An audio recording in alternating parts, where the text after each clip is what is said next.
Assalamualaikum warahmatullahi wabarakatuh anak-anak. Mudah-mudahan kalian dalam keadaan sehat walafiat, tetap semangat belajar di rumah. Mari kita lanjutkan materi Bahasa Indonesia dalam pembelajaran kali ini. Ibu akan melanjutkan tentang ciri kebahasaan teks pidato persuasif. Ciri kebahasaan teks pidato persuasif terdiri dari satu nominalisasi atau pembendaan. Maksudnya adalah pembendaan kata kerja yang digunakan untuk mengubah kalimat dari bentuk aktif ke bentuk pasif.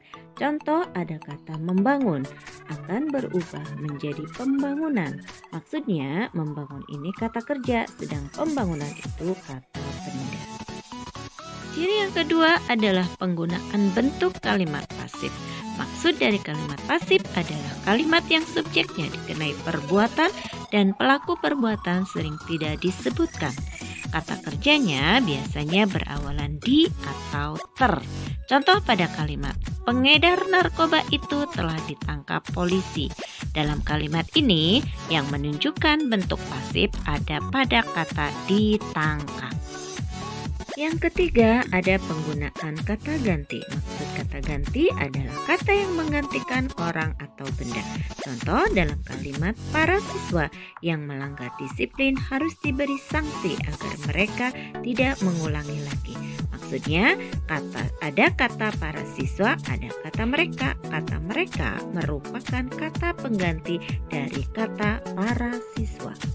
Yang keempat, penggunaan istilah teknis. Maksudnya, istilah teknis itu adalah istilah yang dipakai dalam bidang ilmu dan merupakan kata serapan dari bahasa asing. Contoh dalam kalimat, agar kesehatan terjaga, sanitasi lingkungan harus terus-menerus dilakukan. Ada kata sanitasi, ini merupakan istilah teknis dalam bidang kesehatan yang artinya adalah perilaku yang disengaja dalam pembudayaan hidup bersih. Yang kelima, ada penggunaan kata sinonim, rumpun kata, dan antonim. Maksudnya sinonim itu adalah kata yang memiliki arti yang sama.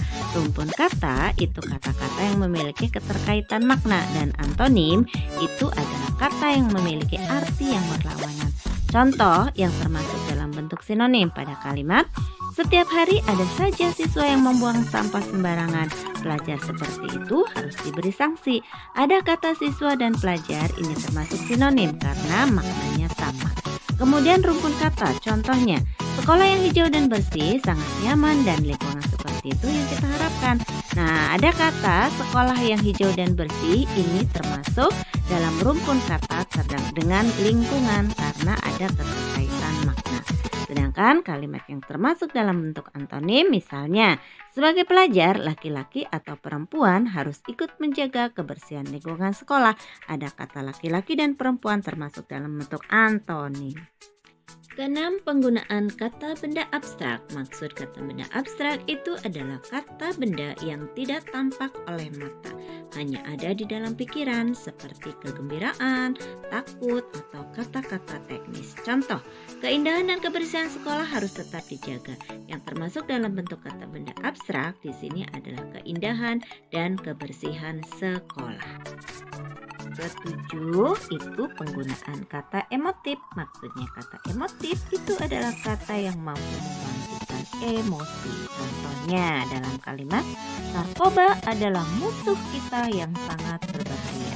Nah, ada kata musuh, ini artinya kata yang bisa membangkitkan emosi sehingga dalam berpidato penekanannya atau intonasinya bisa ditinggikan. 8. Penggunaan kata tugas berupa konjungsi. Konjungsi itu adalah kata penghubung baik intra kalimat maupun antar kalimat.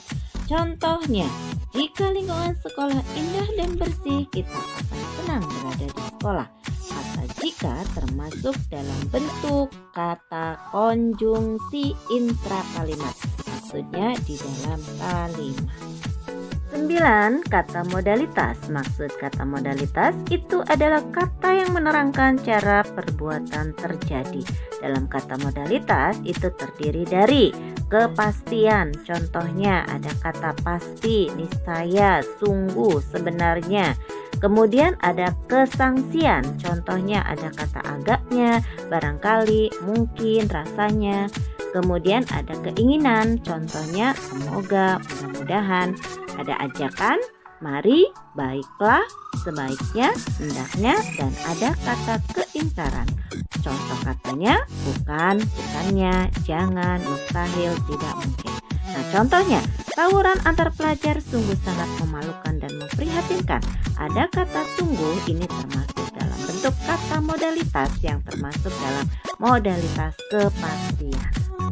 Ciri kebahasaan teks pidato persuasif yang terakhir adalah kalimat persuasif. Maksud kalimat persuasif itu adalah kalimat yang berisi ajakan dan bertujuan untuk memengaruhi pembaca atau pendengar untuk melakukan sesuatu sesuai dengan yang dikehendaki penulis atau orang yang berpidato.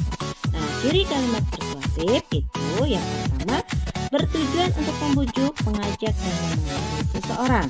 Yang kedua, biasanya menggunakan kata ayo, mari, dan kata-kata yang bersifat mengajak lainnya. Yang ketiga, biasanya menggunakan tanda seru di akhir kalimat. Baiklah anak-anak, demikianlah materi tentang ciri kebahasaan teks pidato persuasif untuk kali ini. Tetap semangat belajar di rumah, tetap rajin belajar. Semoga kalian selalu dalam keadaan sehat walafiat. Sampai jumpa di pertemuan berikutnya. Assalamualaikum warahmatullahi wabarakatuh.